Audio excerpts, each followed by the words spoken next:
Assalamualaikum warahmatullahi wabarakatuh. Halo Sobat Homo, perkenalkan saya Muhammad Noval Yaki dan teman saya Adam Rizal Maulana.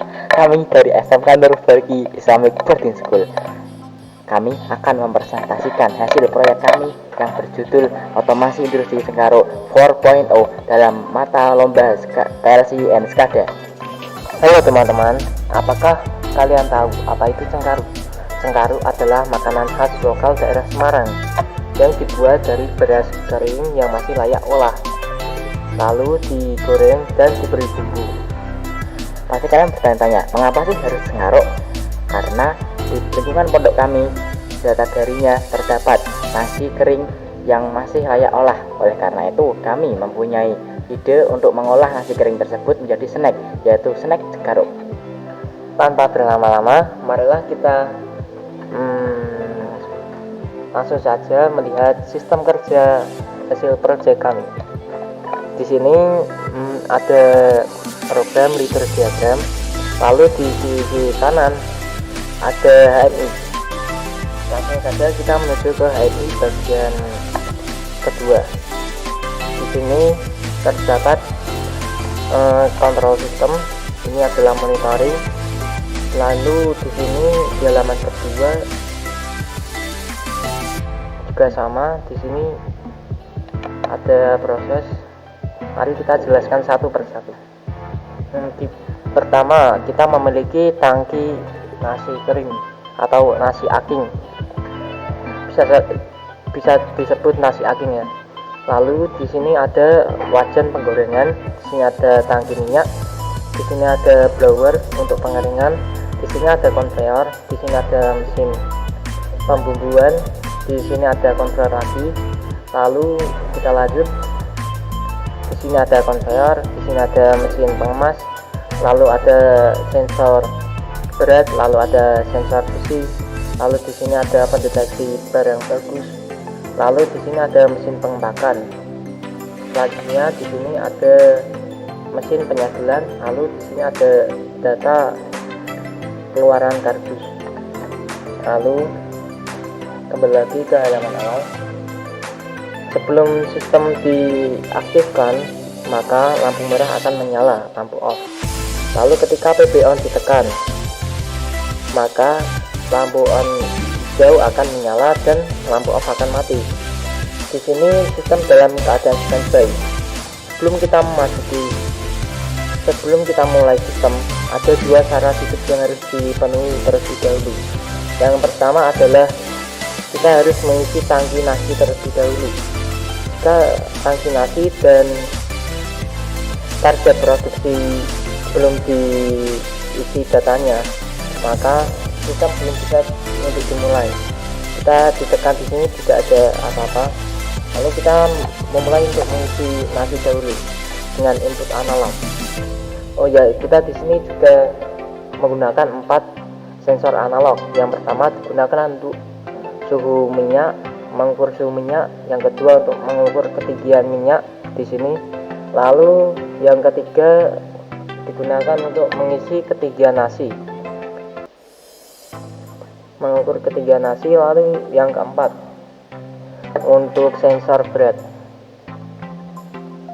Lalu kita kembali lagi. Di sini seharusnya ini menggunakan hardware dan kita tidak usah mengisi input analog, karena input analog sudah terisi sendiri oleh output dari sensor analog. Oleh karena itu kita di sini menggunakan data sebagai pengganti hardware-nya. Kita masukkan data maksimal untuk pada tangki nasi, yaitu 6000.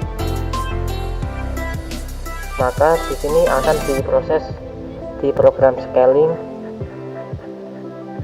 menjadi 200 cm atau 2 meter.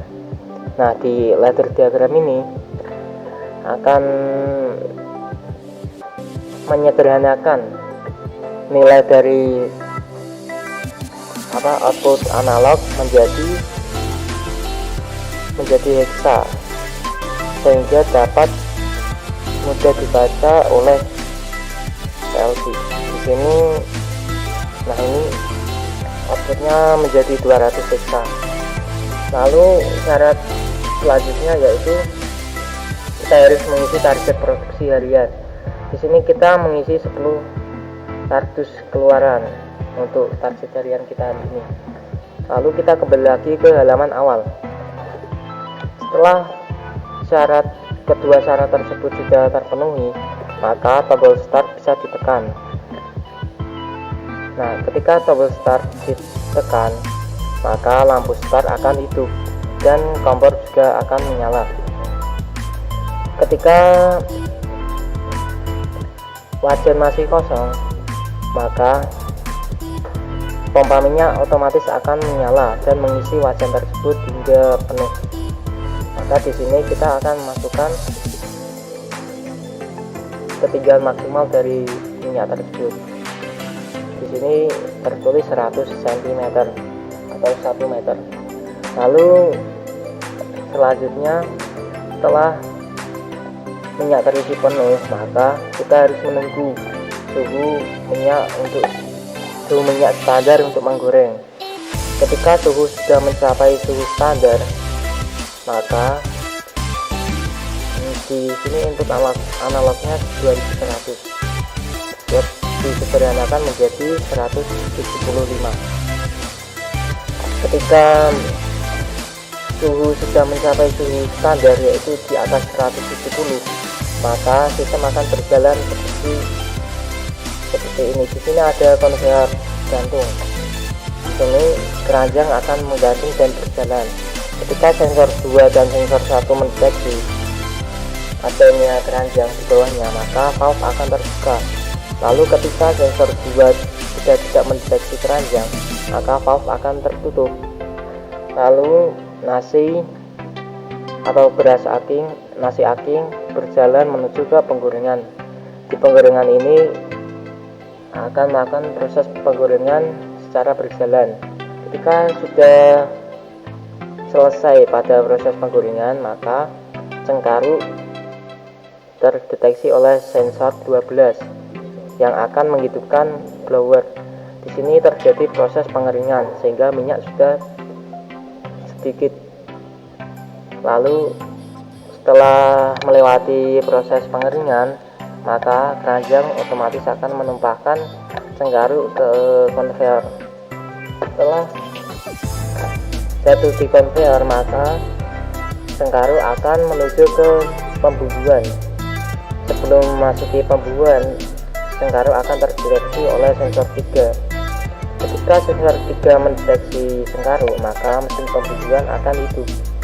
Lalu setelah dibumbui, maka cengkaruk akan melanjutkan ke mesin pengemasan. Ketika cengkaruk terdeteksi oleh sensor 5, maka mesin pengemasan akan hidup. Ketika snack cengkaruk terdeteksi oleh sensor beratnya kurang dari 18 atau lebih dari 20, maka aktuator contohnya 15 gram kan kurang dari 18 gram, maka aktuator akan mendorong snack ke box dan terdata oleh masuk data di barang rusak. Setelah melewati sensor berat, maka snack cengkaruk akan memasuki sensor besi. Ketika di dalam snack terdapat besi, maka akan terdeteksi oleh sensor dan mengaktifkan aktuator 2. Maka snack akan terdorong dan masuk ke box reject dan akan terdata di barang rusak. Setelah melewati kedua sensor tersebut, maka snack cengkaruk akan terdeteksi oleh sensor 8 dan data tersebut akan masuk di data barang bagus. Lalu setelah melewati sensor 8, maka snack cengkaruk akan terdeteksi oleh sensor 9 yang akan mengaktifkan mesin pengepakan. Setelah snack cengkaruk masuk kardus, maka kardus akan berjalan lagi menuju sensor 10.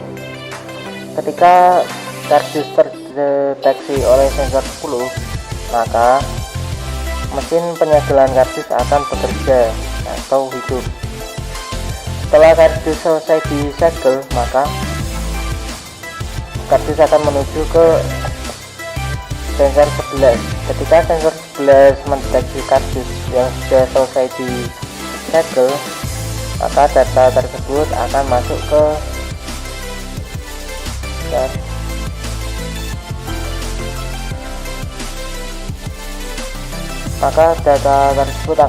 ke kardus keluaran. Di sini target produksi itu target ketika sudah menjadi kardus. Maka setelah mencapai target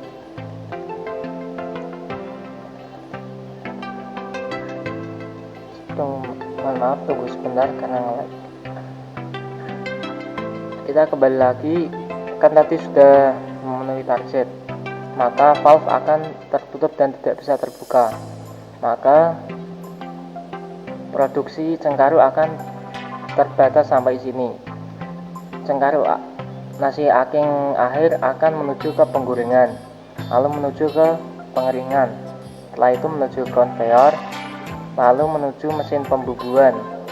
Ketika cengkaruk akhir sudah melewati sensor 4, ketika cengkaruk sudah tidak terdeteksi oleh sensor 4, maka mesin pembubuhan akan mati.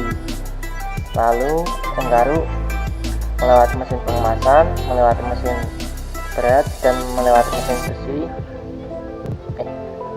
Maaf, sensor berat, sensor besi, lalu terdeteksi oleh sensor 8.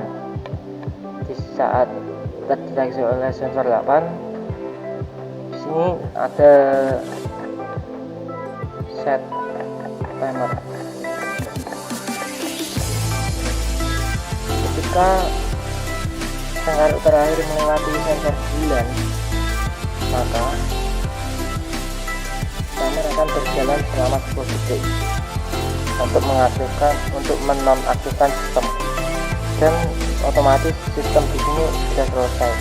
Jadi tidak ada kendala di problem sistem yang tabrakan ataupun telat masih di sini, dan semua data kereset menjadi 0. Sekian dari kelompok kami, semoga ilmu yang telah kami bagikan bermanfaat untuk sobat FOMO. Kurang lebihnya mohon maaf. Terima kasih telah menonton. Wassalamualaikum warahmatullahi wabarakatuh.